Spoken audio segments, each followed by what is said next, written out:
How to transfer money from Maya Wallet to Palawan Pay app.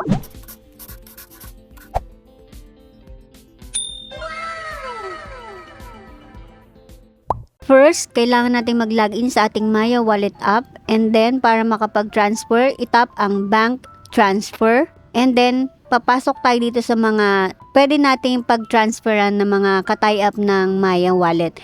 Hahanapin lang po natin yung Palawan Pay app sa bandang baba po nun.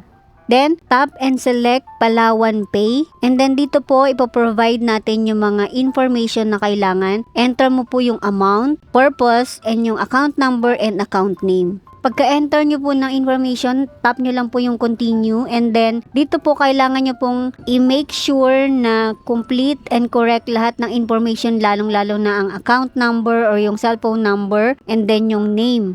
Yun po yung pinakamahalaga para hindi po tayo magkaroon ng hassle or problem sa pagsisend ng money. And meron po laging one-time PIN lahat ng send and bank transfer natin. Required po ito. Kunin nyo po ito, send po ito sa number po ninyo.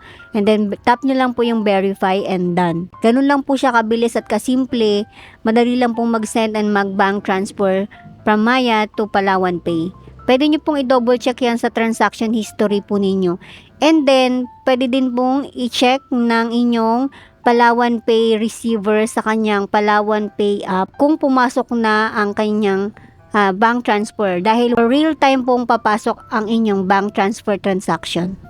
That's all for now. Surely makatulong sa inyo ang short tutorial video ko na ito. See you again on my next video. Thank you. Bye!